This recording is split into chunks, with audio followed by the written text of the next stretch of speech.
할렐루야.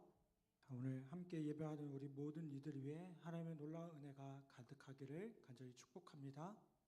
아멘. 네, 저기 모니터 소리만 조금 줄여주실 수 있을까요? 네. 하나님의 초대가 계속되어지고 있습니다. 네, 좋은 것 같습니다. 이사야서 55장은 하나님께서 내게로 돌아오라고 초대하시는 초대장입니다.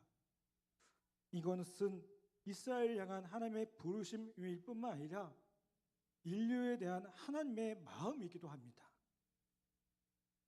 돌아오라는 것은 구약 성경 전체에 걸쳐서 말씀하신 하나님의 메시지입니다. 계속해서 하나님께서 이스라엘 백성들 향해서 뭐라고 합니까? 돌아오라. 그렇죠? 우상에 빠진 너희여 돌아오라. 오늘 우리가 찬양한 것처럼 우리가 찬양했던 이 찬양이 그 호세아서에 나오는 말씀이잖아요. 우리가 돌아가야 된다라고 계속해서 이야기하고 있다는 겁니다. 여러분, 왜 우리가 돌아가야 되겠습니까? 상하고 망가진 인간은 스스로 문제를 해결할 수가 없습니다. 그것을 아무리 복귀하려고 해도 깨지고 상한 망가진 인간 자신을 회복할 능력이 우리 안에 있지 않기 때문에 그렇습니다. 그럼 어떻게 되겠습니까? 주님께 돌아갈 때 회복할 수 있습니다. 여호와께로 돌아오라. 하나님께서 애타게 부르짖고 계십니다. 아담과 하와가 선악과를 따먹고 숨었던 것처럼 죄를 지은 인간은 자꾸 도망갑니다. 하나님의 얼굴을 피해서 도망가고요. 뭔가 숨을 데를 찾아서 도망갑니다. 죄를 지어서 불안하니까요. 안전한 곳을 찾고 있는 것입니다. 그런데 여러분, 이거 착각입니다. 그 불안과 두려움은 하나님을 떠났기 때문에 온 것입니다. 숨고 도망간다고 해서 해결될 문제가 아니라는 거예요. 오늘날 그 도시 문명을 보면 이 도시 문명이 하나님을 떠난 인간이 안전을 위해서 성을 쌓는 것에서부터 시작이 됩니다. 혼자 있는 것보다 모여서 살고요. 모여서 사는 것보다 이제 성을 쌓아서 자기만의 어떤 세계를 구축하면 안전할 것이라고 착각했다는 거예요. 그런데 이 도시 문명에는요, 필연적으로 인간의 탐욕이 포함되어 있습니다. 왜요? 자신이 모여 살고 힘을 축적하면 안전할 것이라는, 하나님을 떠난 그 모습에는 안전할 것이라는 그런 착각이 있다는 겁니다. 그런 까닭에 도시 문명을 보면 어떻습니까? 자연스럽게 하나님을 부정하는 문화들이 나타납니다. 인간의 힘으로 인간의 뭔가 타락된 모습들이 자꾸만 나타나고 있음을 보게 됩니다. 죄를 헬라어로요, 하마르티아라는 단어를 씁니다. 이게 뭐냐면 관영에서 벗어났다라는 거예요. 우리가 화살을 쐈는데 그 화살이 빗나갔다라는 겁니다. 여러분, 하나님을 떠난 인간은 어떤 상태입니까? 빗나간 상태입니다. 제대로 된 목적지를 향해서 가지 못하는 상태입니다. 그러면 여러분 어떻게 될까요?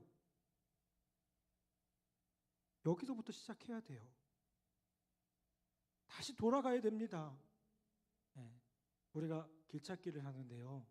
요즘에는 내비게이션이 길을 잘 찾아주죠. 그렇죠? 조금만 벗어나면 경로에서 이탈됐습니다. 네? 뭐 이러면서 거기서부터 다시 찾아줘요. 그런데 옛날에 내비게이션이 없을 때는 어떻게 하셨죠? 지도 보면서 다니셨잖아요. 지도 보면서 다니시는데 그러면 잘못된 길을 갈 때 어떻게 됩니까? 방법은요, 처음으로 되돌아가는 거예요. 머리를 되새겨서 내가 갔던 길이 어디지? 그럼 다시 돌이켜서 내가 아는 곳부터 다시 시작하는 거예요. 여러분, 마찬가지입니다. 우리가 시작이 잘못됐다면 시작점을 분명히 다시 설정하셔야 되는 거예요. 여러분, 우리는 원론적인 질문을 스스로에게 하셔야 됩니다. 어떤 질문입니까? 나는 지금 어디에 있는가? 나는 어디를 향해서 가고 있는가? 무엇을 향해서 애쓰고 있는가? 수고하고 있는가? 질문하셔야 됩니다. 탕자의 비유 보면 둘째 아들이 이제 떠나죠. 그렇죠? 탕자가 떠날 때까지는 괜찮아 보입니다. 그렇죠? 근데 그것을 떠난 순간, 아버지의 품을 떠난 순간 어떻게 됩니까? 인생이 곤두박질 치기 시작합니다. 어떤 인생이든 끝모를 낙하를 하고 있다면 하나님과의 관계가 어떤지를 살펴보셔야 됩니다. 여러분, 이 탕자가 다시 행복해지는 비결이 무엇일까요? 아버지께로 돌아가면 됩니다. 그 품으로 돌아가면 됩니다. 여러분, 탕자의 귀향이 모든 문제를 푸는 핵심임을 보게 됩니다. 주님은 이제 이스라엘 백성들에게 본래의 자리로 돌아가라고 말씀합니다. 이사야서 55장 1절에 보면 너희 모든 목마른 자들아 물로 나오라 라고 얘기합니다. 55장 3절에서는요, 너희는 귀를 기울이고 내게로 와서 들으라 그리하면 너희 영혼이 살리라 라고 말씀합니다. 여러분, 어떻게 하라고요? 내게로 와서 들으라 그러면 너희 영혼이 살리라. 여러분, 하나님의 부르심은 무엇을 의미합니까? 우리의 인생의 궤도를 수정할 때임을 말씀하고 있다는 거예요. 신앙생활을 하는 사람 중에도요, 자기도 모르는 사이에 하나님과 서서히 멀어지는 사람들이 있습니다. 왜 그럴까요? 이 세상 가운데 살면 거짓되고 하나님을 부정하는 그 문화의 속에서 살다 보니까 자기도 모르는 사이에 하나님과 상관없는 삶을 살 때가 있어요. 교회에 다닙니다. 그런데 여전히 세상을 향해서 살아갈 때가 많아요. 좀 힘들고 어려울 때는 새벽 기도도 다니고 성경을 놓지 않으려고 해요. 말씀을 사모하고요, 예배를 사모합니다. 그런데 좀 편안해지면 자꾸 멀어져요. 한때는 열심히 있었지만 어느 순간 하나님과 멀어진 자신의 모습을 발견할 때가 있음을 보게 돼요. 여러분, 그래서 영적인 무감각이 무서운 겁니다. 왜요? 이게 서서히 다가오거든요. 서서히 우리를 망가뜨립니다. 우리가 의식하지 못할 때 우리를 망가뜨리는 게 영적인 무감각함입니다. 6절 말씀은 우리에게 아주 분명하게 말씀합니다. 너희는 여호와를 만날 만한 때에 찾으라. 가까이 계실 때 그를 부르라. 아멘. 여러분, 이 6절 말씀에 때라는 것을 주목하셔야 됩니다. 이 때가 뭘까요? 이게 몸에서 나오는 때가 아니고요. 재미없었죠? 죄송합니다. 이 때가 뭘까요? 기회를 뜻합니다. 기회. 여러분, 기회라는 건요, 반대로 말하면 지나갈 수 있는 거예요. 놓칠 수 있는 게 기회예요. 잡지 않으면 놓친다는 거예요. 여러분, 하나님은 우리에게 기회를 주시는 분입니다. 회복의 기회를 주십니다. 우리가 다시 한번 주님께 돌이킬 수 있는 기회를 주셔요. 이스라엘은 하나님과의 관계가 끝났다고 생각할지 모르겠지만 하나님은 그들과 맺은 관계를 끝내지 않으시고 다시 불러오십니다. 때가 있다는 거예요. 이제 하나님은 여러분 우리에게 다시 시작하자고 다시 한번 우리에게 말씀하고 있다는 겁니다. 여러분, 교회 다니면 참 많이 듣는 단어가 복음이라는 겁니다. 그렇죠? 복음이 무엇일까요? 여러분, 복음은요, 지난날 무너졌고 황폐했던 삶이 끝이 아니라는 거예요. 인생의 밑바닥을 치고 모든 것이 다 끝났다고 생각하지만 하나님은 우리에게 이제 십자가를 통해서 다시 시작하자는 거예요. 다시 시작하자. 지금이 바로 그때라는 거예요. 여러분, 하나님은 우리에게 기회를 주십니다. 때를 허락하여 주십니다.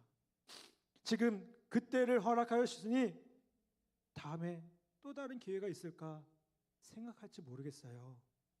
그런데 여러분 아셔야 될 게 뭐예요? 그때는 아무도 알 수가 없어요. 다시 올지. 여러분, 우리의 예배가 이렇게 예배 드리는 게 지금 너무나도 평안하잖아요. 어떻게 보면 습관적으로 예배 드리는 분들도 계셔요. 그런데 여러분, 우리가 코로나라는 시간들을 겪으면서 뭘 느끼셨나요? 예배 드리는 게 너무나도 어려웠어요. 예배의 소중함을 알고 계시잖아요.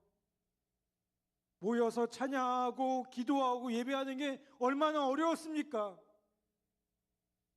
코로나 때 현장에서 예배 드린다고 성도님들을 모아놨는데 다 울어요. 예배를 못 드리다가 다시 예배 드리니까. 다 경험하셨잖아요. 여러분, 우리가 그 감격을 잊어버리시면 안 됩니다. 아멘? 여러분, 우리에게 때를 허락해 주셨습니다. 근데 이 때라는 건 우리가 결정하는 게 아닙니다. 단지 지금 우리가 누리고 있는 이 때를 마지막으로 알고 반응하는 사람이, 이 기회를 잡는 사람이 뭐예요? 복이 있는 겁니다. 고린도후서 6장 2절에 이렇게 말씀하죠. 이르시되 내가 은혜를 베풀 때를 너희에게 듣고 구원의 날에 너를 도왔다 하셨으니 보라 지금은 은혜 받을 만한 때요 보라 지금은 구원의 날이로다. 아멘. 한번 따라서 봅시다. 보라 지금은 은혜 받을 만한 때요 보라 지금은 구원의 날이로다. 아멘. 지금 뭐예요? 은혜 받을 만한 때요 구원의 날입니다. 이 때를 놓치지 않기를 바랍니다. 여러분, 하나님의 말씀이 들리는 때가 있어요. 그런데 더 이상 말씀을 듣지 못할 때도 있어요. 때로는요, 여러 가지 삶의 환경들로 인해서 때로는 교회적으로 말씀이 기근일 때가 올 때가 있습니다. 성경에 보면 사사시대에 어떤 일이 일어났어요? 하나님의 말씀이 희귀했어요. 하나님의 긴 침묵기였습니다. 그런데 반대로 하나님이 은혜를 주시기로 작정한 때가 있었어요.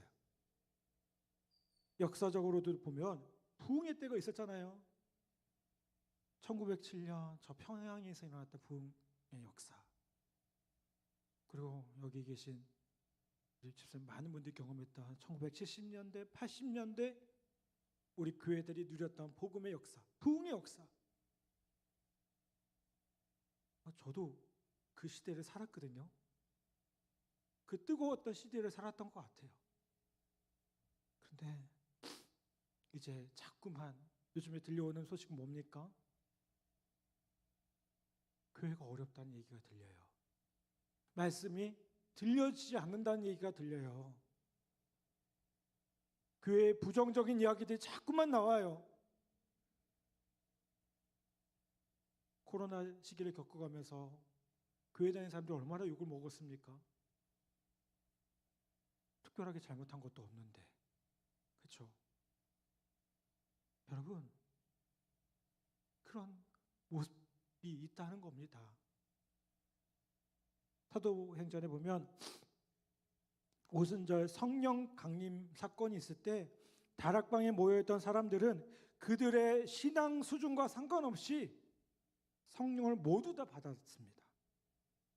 하나님의 역사가 모두에게 일어난 겁니다. 생각해 보세요. 뭔가 열심히 기도해서 받은 게 아니었습니다. 그들이 그냥 그 자리에 있었을 뿐인데 그들에게 성령이 임했습니다. 놀랍게 임했어요. 여러분, 인간의 노력과 상관없이 위로부터 부어주시는 은혜가 있음을 보게 됩니다. 여러분, 이런 때는 우리 모두가 은혜를 받죠. 이런 시대를 살아간다는 거 축복입니다. 아멘? 누가 그런 말 하더라고요. 이때는 그냥 구경만 해도 은혜를 받는데요. 저는 근데 여러분, 오늘 이 시간 여기서 함께 예배하는 우리 모두가 그런 은혜를 누릴 줄 믿습니다. 아멘? 주일 오후 예배가 쉽지 않은 것 같아요. 많은 분들이 주일 오전 예배만 드리시고 오후 예배는 그냥 일부 소수의 사람들만 예배 드린다고 착각하시는 것 같아요. 여러분, 은혜의 시간을 놓치지 않으셨으면 좋겠어요. 아멘? 여러분, 저는 오늘 이 시간, 오늘 우리가 예배하는 이 시간, 하늘 문이 열리는 놀라운 역사가 일어날 줄 믿습니다. 하나님이 우리를 부르실 때가 있습니다. 삶의 공고한 그때가 바로 하나님 부르실 때고요. 인생이 생각대로 되지 않을 때가 하나님이 부르실 때입니다. 영적으로 깨어있는 사람이라면 조금 개인적으로, 가정적으로 하나님이 은혜의 자리로 초대하시는 것을 느낄 수 있음을 보게 됩니다. 조금만 민감하면 하나님이 초대하시는 음성을 들을 수 있어요. 여러분, 하나님은 부르시고 또 부르십니다. 그러나 그 부르심의 순간이 끝나는 날이 와요. 그래서 우리는 어떻게 됩니까? 부르실 때 응답해야 됩니다. 아멘? 요한계시록 보면 볼지어다 내가 문 밖에 서서 두드린다고 말씀합니다. 언제까지나 두드리실 것 같죠? 아니라는 거예요. 두드리실 때 그 문을 여는 사람은 주님과 마음껏 누릴 수 있지만 그것을 누리지 못하는 사람, 열지 못하는 사람은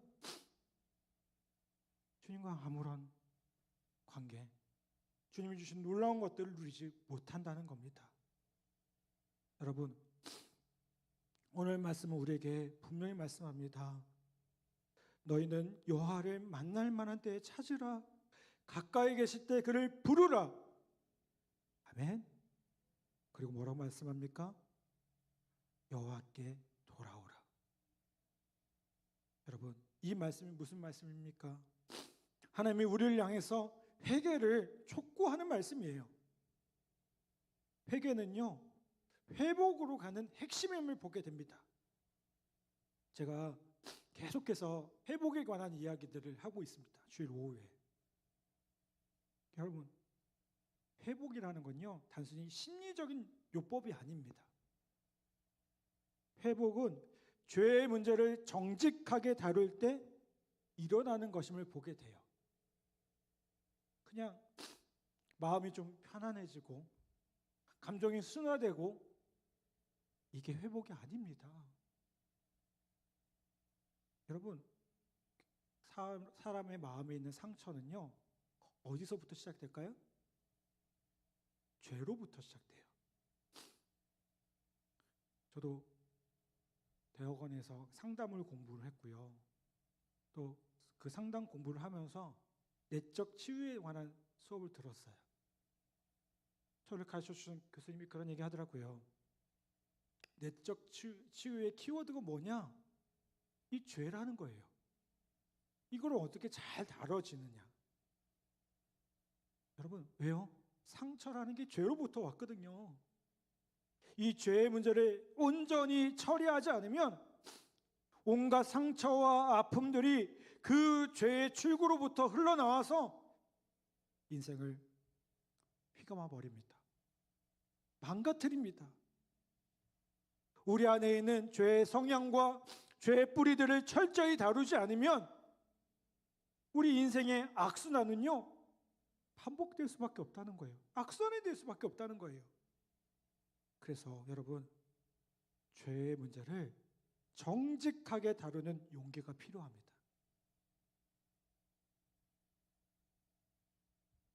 죄의 문제를 정직하게 다루려면 회개하셔야 되잖아요. 여러분, 회개하지 않으면 어떨까요? 마음이 굳어져요. 성경은 완악해진다고 표현하죠. 굳어져요. 그래서 영적으로 둔감해집니다. 그런데 회개는 죄를 인정하는 것부터 시작되는 거예요. 나의 연약함, 나의 실수를 인정할 때 변화할 수 있어요. 죄를 인정하는 거요, 이게 쉬운 일일까요? 어려워요. 쉽지 않아요. 여러분, 그런데 죄를 회개하지 않는 삶은 뭐하고 같냐면요, 토해내고 다시 먹기를 반복하는 것 같아요. 죄인인 우리는요, 이 죄의 문제를 완전히 벗어날 수도 해결할 수도 없다는 겁니다. 그렇다면 우리가 살 길은 딱 한 가지입니다. 뭐예요? 죄를 인정하고 회개해야 합니다. 죄를 지어서, 특별히 큰 죄를 지어서가 절대 아닙니다. 여러분, 죄를 인정하지 않고 고집을 피우는 게 문제예요. 7절 말씀 볼까요? 7절 말씀 여러분도 한번 읽어주시겠습니까? 시작.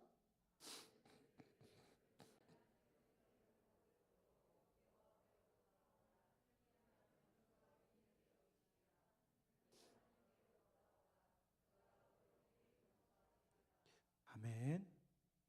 자, 하나님께 돌아가려면 먼저 어떻게 하냐면 그의 길, 이 길을 돌이켜야 되는 거예요. 두 번째로는 생각을 버려야 됩니다. 길이라는 건 뭘까요? 오랫동안 살아왔던 삶의 방식을 말합니다. 생각은 뭘까요? 어두운 내면의 세계를 말합니다. 여러분, 그래서 회개를 다룰 때 이 두 가지를 다 다뤄야 돼요. 먼저는 악한 길에서 떠나야 됩니다. 지금까지 살아온 삶의 방식으로부터 돌이켜야 됩니다. 여러분, 돌이킬 게 참 많아요. 그런데 무엇보다 가장 중요한 게 뭘까요? 영적인 태도. 그것을 온전하게 해야 되는 거예요. 하나님을 우선하지 않았던 삶을 회개해야 됩니다. 그 방향을 다시 잡으셔야 돼요. 여러분, 이스라엘 백성들 보십시오.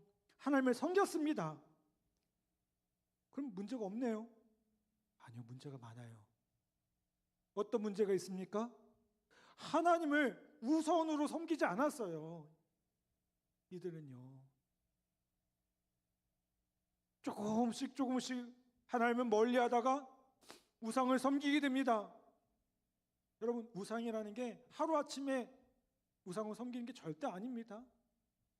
어떻게 하는 거예요? 조금씩 하나님부터 멀어질 때 생기는 게 우상이에요. 근데 여러분, 하나님으로부터 멀어지면 끝입니다.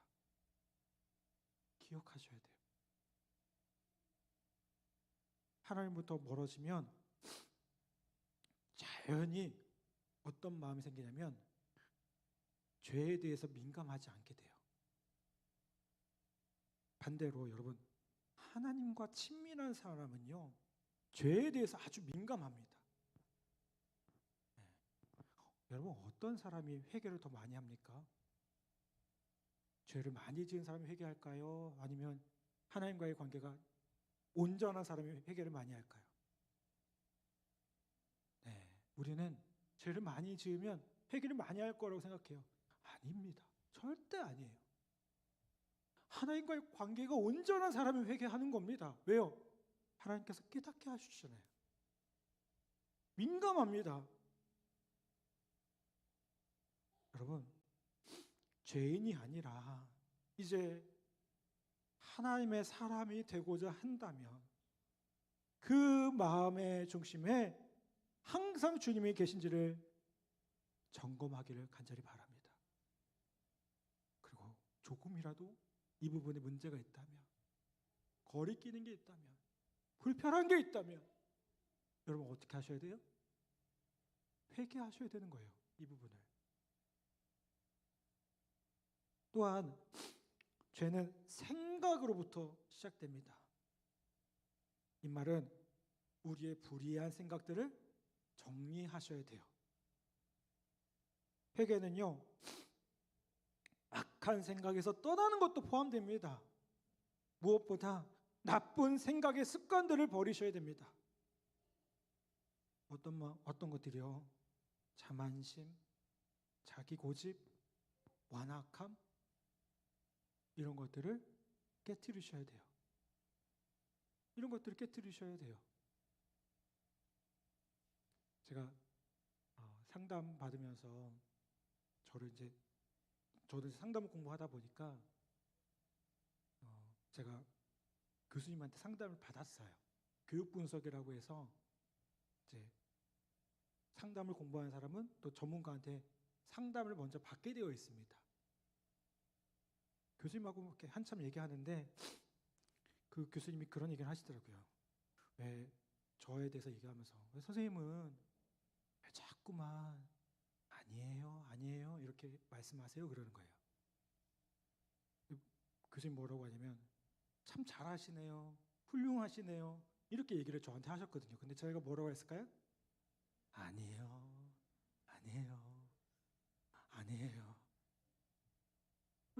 자꾸 왜 아니에요 그러시는 거예요. 제가 순간 당황했어요. 근데 그분이 한마디 더 하세요. 그거요, 교만인 거 아세요? 그러는 거예요. 나를 낮추는 겸손이 절대 아니라 내가 더 높아지고 싶은 마음인 거 아세요? 그러는 거예요. 제가 얼굴이 빨개졌어요. 그날. 그리고 생각해 봤어요. 맞아요. 저는요, 상담 받으면서도 어떤 생각이 했을까요? 그 교수님한테 인정받고 싶은 거예요. 우리 선생님 참 훌륭하시네요. 얼마나 열심히 살아오셨어요. 잘 살아오셨네요. 근데 제가 뭐라고 하냐면 아니에요. 저 그렇지 않아요. 근데 뭐라고 어떤 소리 듣고 싶은 거예요? 더 해주세요. 여러분, 이런 마음들을 자꾸 깨트리셔야 돼요. 우리 안에 웅크러진 그 모습들이 있습니다. 한쪽 구석에. 우리를 무의식적으로 지배하는 그런 마음들이 있어요. 여러분, 이것들을 어떻게 됩니까? 하나님께 가지고 나아가셔야 됩니다. 아멘? 그래서 구체적으로 하나님께 아뢰고 고백하고 드러내고 인정하고 회개할 때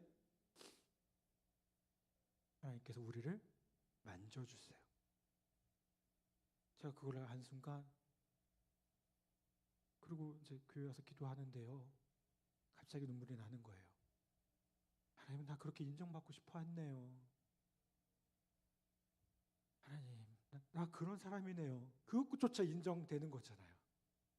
근데 그러고 나니까 되게 마음 편해져요. 여러분, 회개가 없잖아요. 그러면 자꾸 옛사람으로 돌아가려고 합니다. 이 죄라는 게 얼마나 무서운 줄 아세요? 자꾸 우리를 끌어당겨요. 얼마나 이 힘이 센지 몰라요. 그런데 여러분, 걱정하지 마십시오. 우리가 믿는 그 하나님, 우리가 고백하는 그 주님은 그 죄의 권세를 깨뜨리신 분이십니다. 아멘. 죄의 사슬을 끊으신 분이셔요. 십자가의 보혈로 우리의 옛자는 죽은 겁니다. 제가 늘 고백하는 거지만 여러분, 저 십자가에 누가 달려 있습니까? 내가 달려 있습니다. 우리가 달려 있습니다. 과거에 그 고집스럽고 하나님을 따르지 못했던, 내 마음대로 하려고 했던, 내가 인정받고 내 생각대로 했던 그 모든 우리의 모습들이 저 십자가에 달려 있는 겁니다. 십자가요, 예수님만 돌아가신 게 아닙니다. 아니, 예수님 왜 돌아가셨습니까? 우리 너무 잘 알고 있습니다. 나를 위해서 돌아가셨다면서요. 그러면 나의 어떤 모습 때문에요? 우리가 고백했던 그 모습 때문에, 옛 모습, 죄에 얽매였던 모습, 해결되어지지 못한 그 모습 때문에 주님은 여전히 십자가에서 우리를 바라보고 계시다는 겁니다. 여러분, 오늘 우리가 다시 한번 주님께 돌아가는 은혜가 있기를 간절히 바랍니다. 우리가 진정으로 여호와께 돌아가겠습니다. 여호와께 돌아가겠습니다. 우리의 숨겨진 모습들, 자꾸만 오늘 제가 오전에 설교한 것처럼 다른 사람을 판단하고 있었던 모습들, 이만하면 괜찮지. 여러분, 이만하면 괜찮지가 어디 있습니까? 이만하면 괜찮지가 어디 있습니까? 저는 그것도 제가 판단하는 것일지 모르겠지만 어떤 분이 그런 얘기할 때마다 자꾸 화가 나요. 뭐냐면, 목사님, 저희 부모님은 3대째 신앙이고요, 뭐 4대째 신앙이고 5대째 신앙이고, 뭐 그런 얘기할 때마다 제 속으로 어떤 생각이냐면, 그래서요 지금은 어떠신데요? 이게 제가 판단하는 것일지 모르겠지만 그게 중요한 게 아니잖아요. 여러분, 오늘 다시 한번 주님 앞에 돌이키는, 우리의 있는 모습 그대로 주님 앞에 가지고 나아가 돌이키는 귀한 은혜가 있기를 간절히 바랍니다. 우리가 진정한 회개를 하고 주님 앞에 돌이킬 때 주님은 우리를 회복시켜 주실 줄 믿습니다. 오늘 진정한 회복의 은혜를 경험하는 우리 모두가 되기를 주님의 이름으로 간절히 축복합니다. 아멘. 오늘 말씀을 기억하며 우리 함께 찬양하겠습니다.